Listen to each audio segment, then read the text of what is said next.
Hi, everyone. Welcome to Caffeinated Coaching. I am your host, Lori, and I am going to talk to Becky Croft today, also known as Coach Croft on Instagram. She is mainly a coach of middle life, perimenopausal, menopausal, and the whole master's athlete group.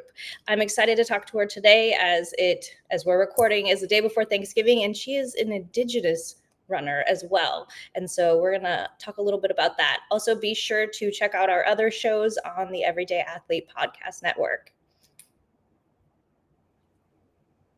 Hi, how are you? I'm good. How are you? Good. So I think I did you some service there, I hope.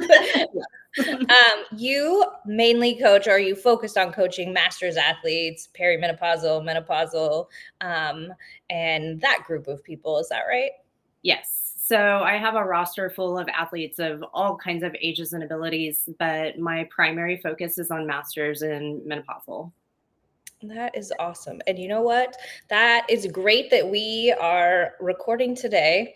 We'll unpack that in a second, why I say that. That's great. But you all are also an Indigenous runner, an Yes. Indigenous woman. And I know that we're recording in November, the day before Thanksgiving.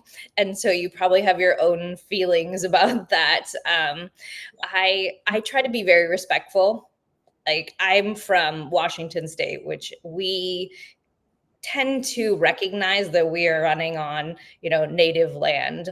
And we try to do that before races, and anything that we do kind of recognize that we know that this is not really our place. And so, like, tell the listeners maybe how you feel about that, if you're open to sharing. Oh, absolutely. So I actually really appreciate that you understand you're from Washington and you understand that area because I'm dual tribe. I'm Cherokee and I'm also Yakima, and they are up there in that Washington State Yes. area. So, yeah, Thanksgiving is something that, as I have decolonized myself some, that I've really struggled with more and more over the years because it's more of a day of mourning for Indigenous peoples. And you'll hear them call it either Truthgiving or Thanks-taking, because we were taught in school that, the settlers came over here and they had a feast with the Indigenous peoples, and it was all, they were all besties. And there are some pieces of that there that are true in any story, obviously, but um, all of the history that we weren't taught after that happened is really something that Indigenous peoples try to speak to. And so it's really important for me to take some time and really reflect on our true history as a country and separate myself from that just a little bit. And it's always something that I've kind of struggled with to some degree, and I never understood why. And the more that I spend time digging into my Indigenous roots, the more I understand why it's a struggle. I can understand that in this interesting political climate we find ourselves. So, because I was from Washington, I've actually talked to other people who were raised in different states, and we were taught a lot of Native history. Yeah, of course, we got the, let's churn butter in a glass jar and we were all besties on Thanksgiving kind of talk.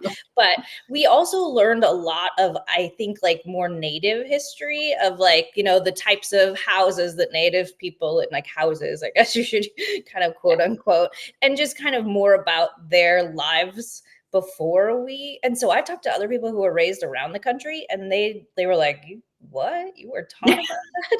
And I was like, well, a lot of the town names are actually Native, and they mean things, and we were taught even the meanings of, like, what the cities were named after and some of the history there.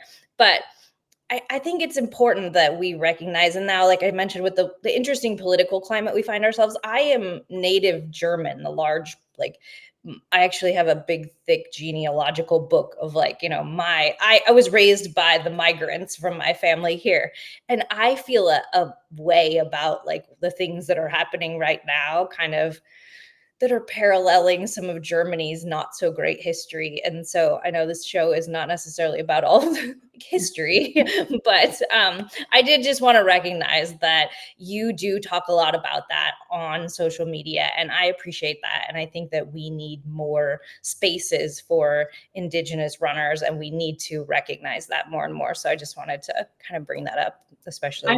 I really appreciate that because I don't see myself in the running industry a whole lot. And there are organizations that I either have relationships with or I am a part of that are trying to change that dynamic.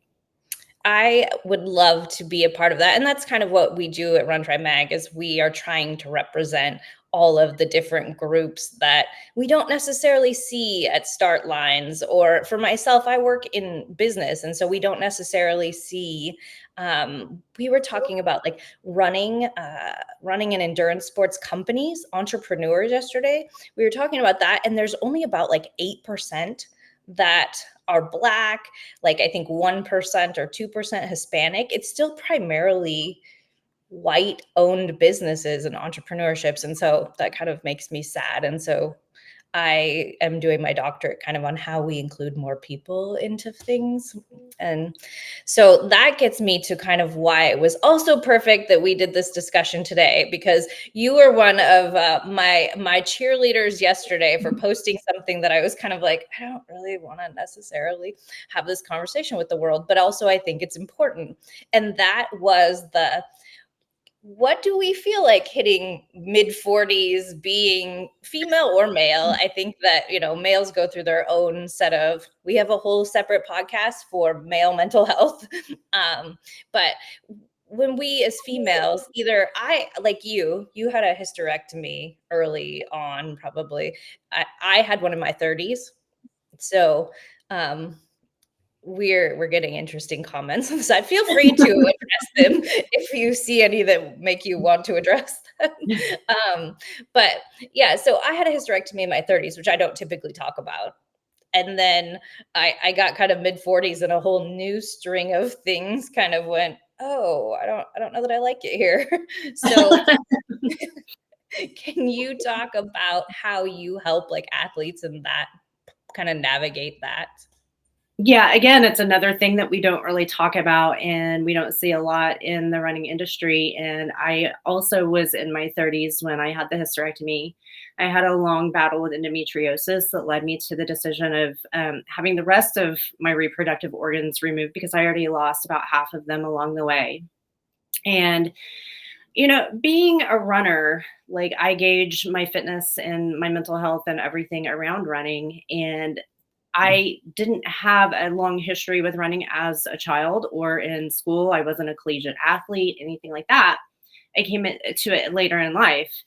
And I think that it came to me in a time when I really needed it because it saved my life through all that. But when I got to the point of getting ready for the hysterectomy, I planned it in between races and started looking into information for athletes who want to be able to perform in surgical menopause.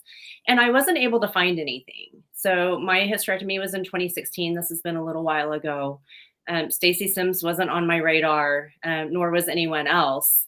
And so I had to just kind of figure it out. Everything that I Googled was like little old ladies with gray hair with a fan and they were grumpy. And oh, yeah, you can go out Mine and was in jog. 2016 too, just so, I had no idea Yeah. about that either. So I think I'm going to go with weird term is Hister Sister. I've always been kind of like, Yes.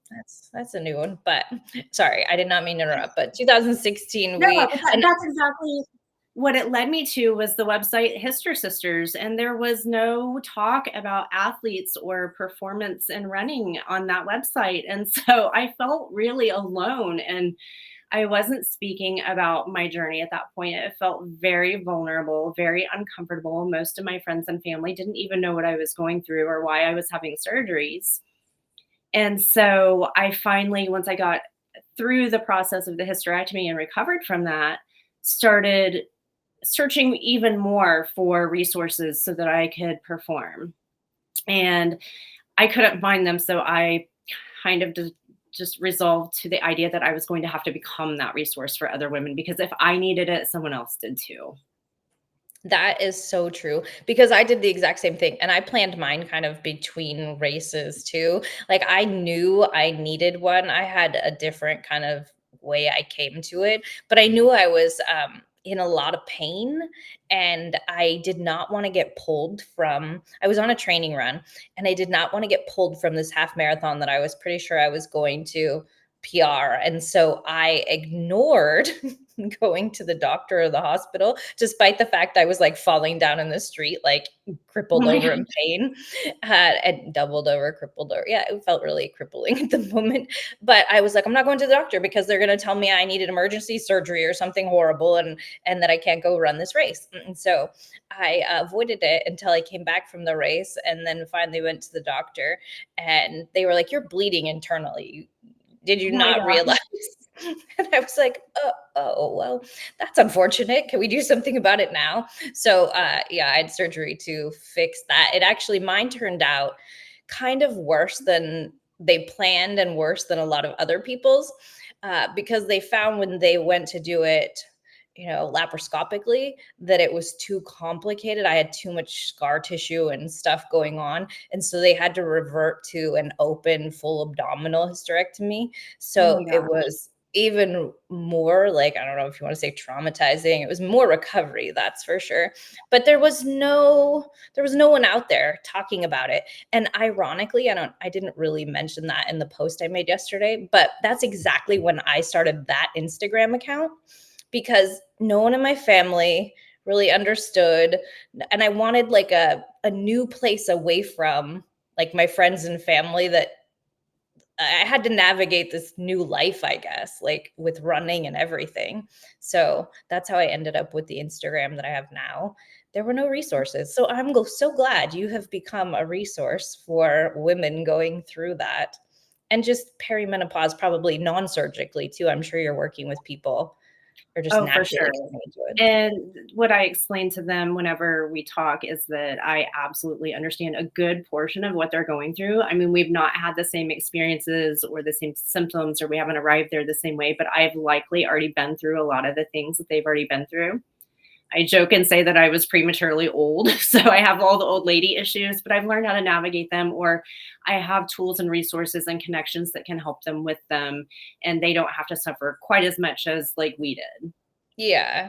I don't think I stumbled on Stacey Sims until like 2019 and her, We're Not Just Small Men. And her books are good resources and her information, but it's also, yeah, you can't anticipate all the things that you are going through and will go through. So can you tell us like maybe one or two things that is different if you were coaching a younger athlete or someone not going through it versus a master's athlete in that situation? Yeah, so I tell them that old ways won't open new doors, and all of the things for the people who have been athletes from a young age, they can't get away with skipping strength or mobility anymore, or they can't just ignore those niggles for quite as long because they're going to become injuries. And to get out of that cycle of injury, you're going to have to change the way that you approach sport. And things that are more important now are nutrition, hydration, sleep, and those things can be really hard to navigate in, those master's ages or the menopausal stage, because our body with the drop of hormones changes the way that it handles all of those things. I find rest is much more necessary than it ever used to be. And is that because of the 3 a.m. wake ups? I swear that all middle. I was told by an OBGYN that that is part of it, the 3 a.m. wake ups. And I was like, man, I wish I had known that like a year or two ago. And so now, like Exactly. rest in general, like some days you just don't feel as motivated. I think it's harder to get as motivated.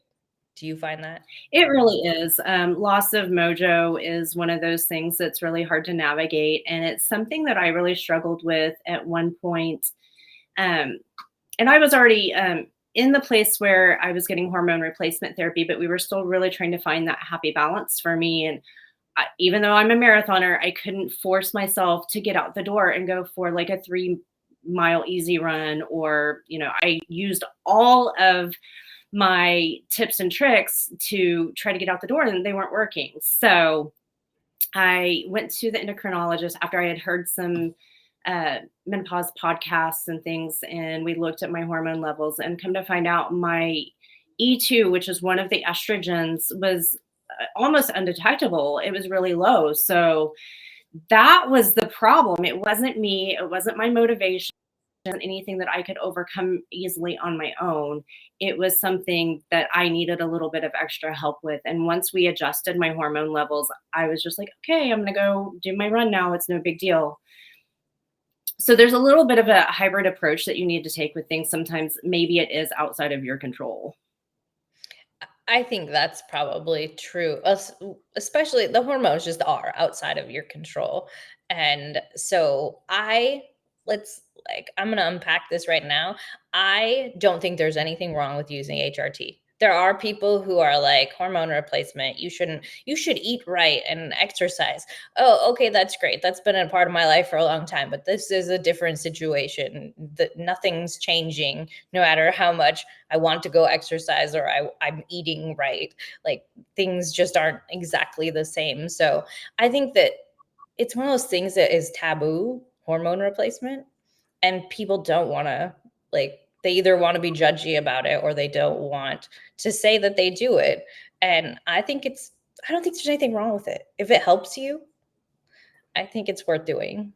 I walked away from my post-op visits after my hysterectomy and was given absolutely zero information about hormone replacement, how to proceed, what to expect. And I had already had a really terrible experience with a doctor gaslighting me and literally laughing in my face and telling me that he couldn't put a uterus back in if he took it out. So he had already terrified me about what could happen if there was any endometriosis left in my body and I went on to hormones. Come to find out, there have been some really well-funded, terrible studies that people have clung onto the results from because they spent so much money on them, but they're inaccurate. We are finally getting to that point where we're unpacking that some, but we really do have a lot of damage from that. And women saying, oh, well, I don't want to go on replacement because of breast cancer. If hormones truly did fuel breast cancer in the way that they understand it, then all women would be dead. So they have to spend some more time and really unpack that research, understand who funded it, why they funded it, why they're holding on to the research, and learn more about hormone replacement from really great endocrinologists or doctors who spend every day with this. But I don't think that you're going to supplement your way out of menopause very easily. I think that there's no problem with taking hormones, especially for me, because I have no ovaries left. I have to have it. And I went a year and a half without anything, and I felt like absolute garbage. And I knew that I couldn't continue to live the rest of my life like that. Yeah. That was kind of like I'm big on science. I've read all the studies and things and I was like, it doesn't cause breast cancer. It doesn't. I mean, if you have the genes for breast and ovarian cancer, that's a different issue. So, if you have a low risk of it in general, my understanding, I'm not a doctor or medical provider, but from reading the science, I am trained to read the science. And from that, I came to the conclusion that it's not going to be much of a risk with like breast cancer and stuff. Well, and the doctors who are speaking to this actually do explain that there can be a little bit of a higher risk if you're taking like the patch or oral estrogen, but if you're taking it like transvaginally, then no, there is no extra risk. And so for me, I actually carry the blood marker for deep vein thrombosis, which is a blood clotting disorder. My mom has it, and that's where I got the marker from. That was a risk that I was worried about. But again, the way that I take estrogen and testosterone, it doesn't raise my risks. I think that is great that you are a proponent for it, that you're coaching athletes that do it. Is there any kind of like mantra or any thought process that you work with athletes on if they're going through any hard situation. We don't have to stick to this topic particularly, but just any hard situation. Do you have a mantra or some sort of mindset that you help with? Yeah, I meet them where they are, first of all, and I coach them through grace. So if they come to me and they tell me that they don't want to explore HRT, or if they don't want to explore supplementation in any other way, if they are vegan, if they're vegetarian, whatever, I respect that. I don't necessarily hold the same beliefs, but I don't have to be able to coach them in the best way possible. But my go-to is probably progress over perfection with everything. So if they are having a day where, they haven't slept well and they're not feeling great and they just can't force themselves through a run, that's fine. One missed run is not going to make or break anything. So explain to me what's going on. I'm so sorry. I'll sympathize with you and empathize with you and give you whatever tools and resources you may need. And then we'll figure it out together. Either it was an off day, or if it continues to be an issue, then we adjust things. That is a great mindset to go with. I've been running for a long time, most of my life. I obviously have taken breaks here and there, college, a little after probably even, but it, perfect is the enemy of good is a big thing, and kind of progress over perfection, same thing. One run is not going to, cause the whole progression to stop. There's also the whole cutting it 5 or 10 minutes short Yeah. is not going to be the end of the world when it comes to training. So is there a distance that you like to coach best? It's funny because whenever I first started thinking about coaching and getting into it, I am I would say that my favorite distance is the half marathon, but I am a marathoner. I don't necessarily want to go super long, but I have attracted a lot of trail athletes and ultra runners, and they bring me so much joy. But I mean, so do my athletes who run 5Ks and they want to run them fast, or they want to feel strong, or I think that running is so much more than races and paces and distances. For me, being Indigenous, it is connection to land, it is connection to community, to myself, and it's a moving meditation for me most times. So whatever it is for someone, if it's mental health, if it's just their happy place or their time away from all of the chaos of the world, then I'm happy to help them have as many happy miles as they want to have. That's awesome. For a long time, my favorite distance was the half marathon. And then I think kind of after the hysterectomy, I don't think that I've really raced a half since then, but I got into the longer distances more so. And I find that kind of works better for me personally. I find that I get like joint issues. I mean, I have a disorder for joints, but also I find that it felt like it got worse with like no hormone kind of thing, less hormones, no hormones. And so I find that going slower for longer fits me better. So I find it interesting that you get great joy from the, longer like trail athletes and things, because for myself, there's a different mindset between when I was trained like racing halves and lower distances, shorter distances, and then how I feel on a trail. So is that a different, do you see in athletes, do you see a different kind of mindset between the trail and shorter I distances? Yeah, I think in general that there is a stereotype that if you're a trail runner or like a super long distance runner, that like you're out there partying. And if you're road racing, then you're all about performance. And I think that both can be true in each case. I actually went to Colorado in September and did a 30K at elevation with a group of BIPOC athletes. I was there at a camp being to speak on like running form and coaching and just general information. And we really did have the best time. I mean, I might have spent the last 6 miles cussing because I couldn't get off the mountain, but I tried to drop. It was 2 weeks before Chicago, and they wouldn't let me. So I was like, I guess I'm just going to walk this last 6 miles out. But they were That's how so we much do it. fun. You Yeah. just walk that last part. Yeah. Well, there was really a lot of bouldering because there were some lies told on the website about how buttery smooth the trails were. That tends to be a thing. Yeah, and that's what I tell Or my athletes all the time when they go out for a trail race. I'm like, "Well, I know this distance is a lie, so we're gonna really prepare you for this."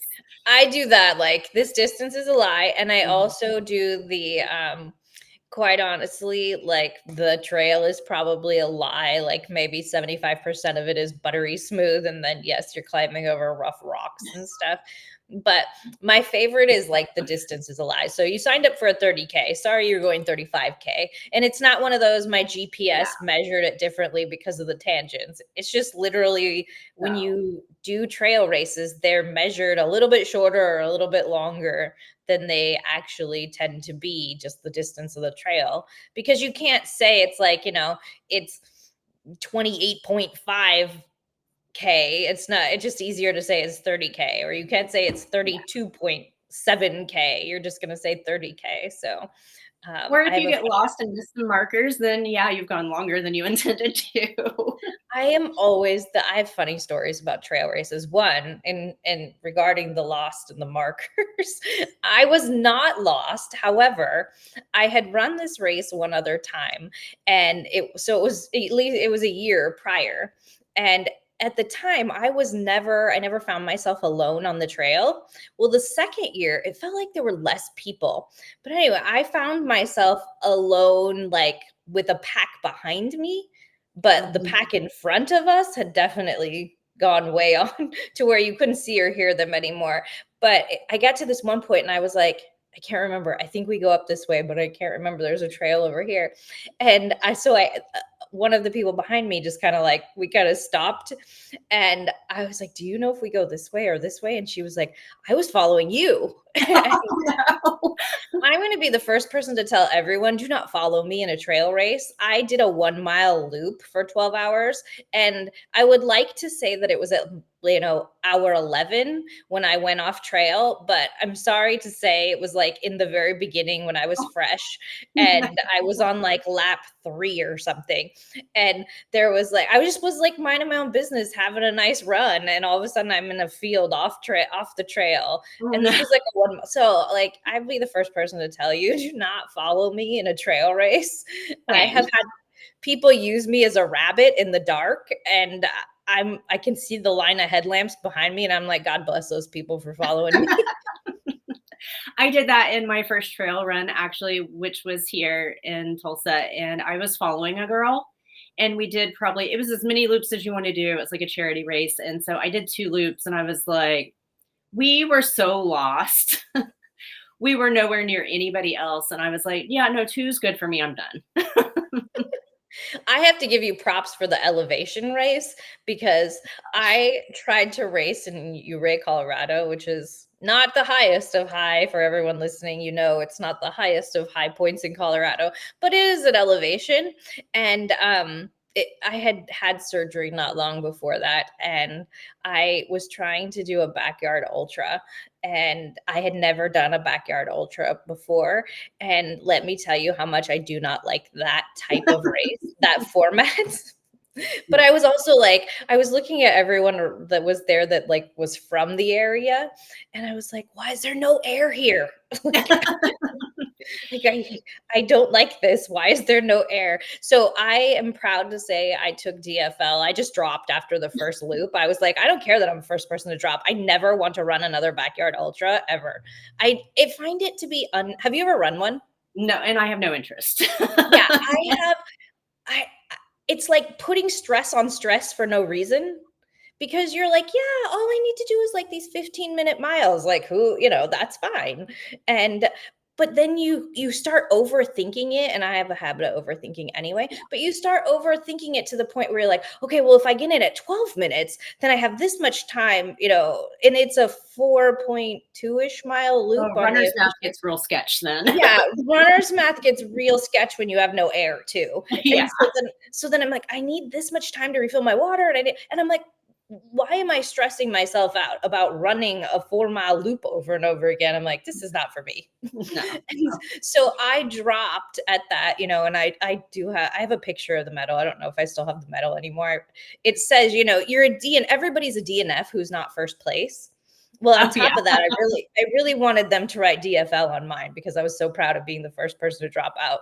I went to the coffee shop while all of Oh, my yeah. friends well, all of my friends continued to run. I was like, I will crew you all day long. And as a matter of fact, I'm making a coffee run. So if you'd like to put in an order, I'm happy to carry all of these. So I did. I walked up to the coffee shop and got back by the time they had run another loop. That And is awesome. I had the best day. I ate pizza and filled their water all day long. And so to all the listeners, I'm happy to crew you in a backyard ultra. I will not run one with you again. Right. I would be happy to crew as well. It's fun because you see them often, but yes, Jason, who's in the background producing, he loves backyard ultras. It's like his favorite thing to want to conquer. And so he's happy to be the runner if we would like to ever crew him. Yeah, we would be perfectly happy with that. Yeah, we would have a great day of just drinking coffee and eating pizza and filling water bottles. Yes, I would be there for the coffee for sure. I do have a picture of him. He likes to send people on runs for like really odd things while he's running these, as a Oh matter of my fact. gosh. That was part of the coffee run. He wanted coffee as well. So I brought him coffee. But the last backyard ultra he did, I was running a 50K at the time. And he talked somebody, I don't even know who it was, into going and getting him an Impossible Whopper and Oh bringing my it back. gosh. So there's a picture of him eating an Impossible Whopper, and across the years, between loops, he's saying it was so good in the background. And he talks people into going and getting him Impossible Whoppers and coffee, and I guess you just can't say no to his funny laugh and stuff. I But could see him doing that too. yeah, so just to anyone warning, if you are crewing him at any race, you're going to get a request for some weird food or coffee or something. Between loops. Yeah, so props to you for running 30K at elevation. I felt like there was no air there. And I grew up at 3,000-ish feet. So Yes, actually, I think Tulsa. so it wasn't like low elevation, but it's not Colorado elevation either. So Tulsa, we're like 700 feet, maybe 780 something. really, So the 30K at Westline was we started at like 8,000 or so and climbed up to over 10. At mile 2, I was like, do I just lay down and die here? Do I go back? Like, what do I do? It can't be the whole race. And I did get into a groove where it was more comfortable, but I wasn't hydrating enough. And I was like, yeah, no, this is not that what I was was the ready. other thing I did not know about elevation, was that you Mhm. dehydrate so much faster. And Yeah. I was just like, what is going on in this place? Like, so I am a crew member for anyone in Colorado. I am not a Colorado runner. At Yeah. least I learned maybe I very might valuable try. lessons from that. Yeah, I think I learned my lessons. We do have a question over here of what your Instagram is, which is coach.croft. Yes. So at coach.croft, if that's a legitimate question. We do get a lot of random. This time, we're looking for a rich white woman instead of 2 days ago when I did the call Oh with my god. Adria. uh, Well, we good were luck with told, that. we were told we were broke. That was we get some interesting comments, but I thought I'd address that. Her Instagram is at coach.croft. Both C's, Coach and Croft. Yes. I do love your Instagram handle. It's so easy, or handle or name or whatever we're calling them. It's so So funny because, like, people that I have created relationships with online, when they meet me, they still call me Coach Croft. They're like, "It feels weird to call you Becky." I just know you as Coach Croft. and I'm I'm like, always like, is it Rebecca? Is it Becky? yeah, I go And by whenever Becky. and whenever I hear Becky, I do want to say Becky with the good hair, but I don't think that I has do the have a lot she of has it. amazing hair, everyone. Like I'm very envious of the beautiful hair. That's the native genes for sure. Yes, and I do not have that long. As a matter of fact, I got it cut the other day. It was longer, but I would like roll over on it and stuff, which is I I do. don't I know. fight with it at night. No matter if it's up in like a ponytail or if it's down, I wake up 15 times a night probably to flip over and I have like Moving braid on it, my hair. right? Yes. Yeah. 'Cause I had even longer hair when I was younger, but it was just like moving it is such a do you sleep with it braided? No, I run with it braided. And maybe, I don't know, putting like a high pony with a braid would be more helpful. I don't know. It's just a lot to manage. That's how I had to do triathlons when I had longer hair, was like a ponytail braid, because Mhm. then you could kind of bun it up for the swim cap. And Yeah. then it was like, it would still keep it kind of like slicked back. Cause I don't know. I saw a woman running, it was a 12K. It's a pretty, it's like a 30,000 person 12K, but she was running it with like hair, not quite as long as yours, but long hair and thick like yours, down. She was running with it down. And I No. was like, how? Why? I I don't forgot one of my support hair this. ties the other day, and I just had the low pony, and so it was a rat's nest because it wasn't braided, and that was after just like a 4-mile run. Yeah, that was me last Saturday. I was at the beach and it was windy and humid. And I, when I was done with like a 4 mile run, it was just like this like knotted mess of humidity and stuff, because I also have curly hair. I know it doesn't look like it, but I have curly hair. And so it turns into quite the mess. It's a wonderful thing. Yeah, I usually just scrunch mine up. It's like wavy or crazy, or it's braided, or it's in a ponytail. It's not often I take the time to dry it because it takes about 15 minutes. I imagine it must take a while to dry that much hair, but it is beautiful hair. Thank you. And I'm sure all of us are like, "Man, I want her hair. It's unfair." So you are Becky with the good hair. Yes. Yeah. One of my baristas at Starbucks used to call me that. And I was like, no, no, no, I'm not home wrecking That's anybody's home. exactly why I did not wanna say it to you, because I'm not trying to imply she's a homewrecker by any means. I was like, "That has kind of negative connotations a little It bit." does. Maybe you don't wanna be Becky with the good hair. No. So is there anything else that you would like tell people to try, or like anything that you've done that you definitely, because we just had a whole conversation about like races at elevation and how crazy they are, but like what's your favorite thing that you think maybe like in running that you think everybody should try once? I think everyone should periodize their training. And that's what I'm doing right now. So I came off of 3 marathons this year. I had a goal race in February in Ventura, had a hard day. It did not turn out the way that I wanted it. And I was in the middle of the deload before I was offered an opportunity to go to Boston to represent Native Women Run. And so that one was impromptu, but it was 6 weeks after. And then I took a little bit of a deload and then went into Chicago. So I normally would be burned out after 2 marathons a year, but this year I somehow came out of it like, okay, what's my next marathon? And I was like, no, no, no, no, no, no, stop. Chill out. And so I'm in like 5K, 10K work right now for a little while so that I can build some more speed. I took a run day out. I added another strength day. So I'm actually lifting 4 days a week now instead of just two. And I think that there's a lot to be said for that because everybody just wants to go like further and further and further and further, or they want to chase marathon after marathon and they don't understand why they're not seeing progress or why they're always injured. So, periodizing your training cycles in the same way that you periodize like your training weeks, like pulling back and doing 5K, 10K work, or even a half marathon if you're a marathoner. And this is what I told everybody at the camp. I was like, listen, you guys are running like 100 milers. So even a marathon for you is pulling back.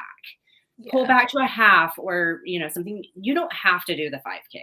But after you've got a big goal race, take at least 2 weeks off and then go into some shorter distance work on speed, work on strength, work on those weaknesses that you're trying to ignore the rest of the time. I have a goal of 4 days a week of strength training when I'm running at long distances as well. So far, I get to about two or three, but four is but so here's an interesting before I, let you run off. So you are an RRCA certified coach, correct? Well, Yes. I am a USCA certified ultra running coach. And just so everybody knows, the periodization actually in ultra running versus like marathon and shorter distances is actually reversed. like the way that you mix. So if you are listening and you're somebody who wants to go longer distances, work with someone who knows. It doesn't have to necessarily be someone certified in ultra running, but someone who knows. And if you're someone who wants to go like marathon and shorter, work with someone who knows that periodization or knows both of them, so that you're getting the right mix of the deload and the speed training when you should versus the distance when you should, because they are, the advice, of certified coaches is that they're kind of reversed of each other. I found that interesting when I learned the long distance training, as much as, I mean, I'd already run quite a few ultras, but when I actually took I was like, that makes sense. It makes more sense to do it that way. I have fights with people sometimes on threads about like why ultra athletes still need speed or why they still need strength. And I'm like, hey, they don't get to just like run low and slow forever. And the low and slow is actually low mileage. It's not like low effort. So, Yeah, I mean, they need it, but like you need that mix of different things in your training regardless. But yeah, there's a lot where of they different ways. go. Yeah, where they go and a lot of different ways to mix it up. Yeah, but you're absolutely correct. You need all of it, but it's just where you put it in the training cycle. And so that's really important. All right, our last question that gets asked on all of these: are you a caffeine drinker? And Yeah. what is your caffeinated drink of choice? I am, because I don't have kids, I can afford to go to Starbucks every day. I am a skinny vanilla latte girl, but no foam because I don't want a half a cup of foam. Yeah, so I am also a skinny vanilla latte, and I do not have children, so I can go I can go to Starbucks every day. Sometimes, unfortunately, when I'm teaching until 9 o'clock at night, sometimes it's twice a day. And I try to do the first cups at home and then maybe Starbucks in the afternoon on those days. But I do the same drink, although lately I have been getting their sugar cookie with vanilla foam, and Oh, yeah. they put like this much foam on it. But I've been joking lately because I'll take the top off and like scrape out the foam. I'm like, I really just order this for the foam. So essentially, I'm drinking a puppuccino. Oh, nice. I'm Yeah, like, I just ordered your dog's drink. I do like the peppermint mochas. I'm not usually like a holiday drink girl, and when Jason was talking about like the holiday drinks and gingerbread and all of that, I was like, no, no, no, no, no. But the peppermint Course. mocha, that's a different story. That's he's not much of a holiday drinker either. Once in a while he'll order one, but and I just like to say that I corrupted him. He was like this black coffee, thinks he's better than everybody. No, just kidding. That's my own opinion of people a lot of times who drink black coffee. They think that pinkies up is what he said. Pinkies up. But I corrupted him got him drinking like stuff that wasn't mostly black every single day of his life. So occasionally he will switch it up with a holiday drink, and I will out him. His holiday drink of choice is also the peppermint mocha. So Well, that's good to know. you can actually, when he's like, no, black coffee, you can I'll be be like, like, I wait a know. minute, tell the Yeah, truth. I know what you do when no one's looking. Well, it's been so much fun to talk to you, and I appreciate all of the training tips and information that you have shared with us. So, anybody listening, if you are looking for a coach that works with masters athletes, Becky with the good hair that does not home wreck is is an awesome resource for that. So you can find her on Instagram at coach.croft with the C, both coach and Croft. Let's point that out. Thank you again for sharing this 45 minutes with me. Well, thank you for taking the time to chat with me. We will do it again sometime for Oh, sure. for sure. Yeah.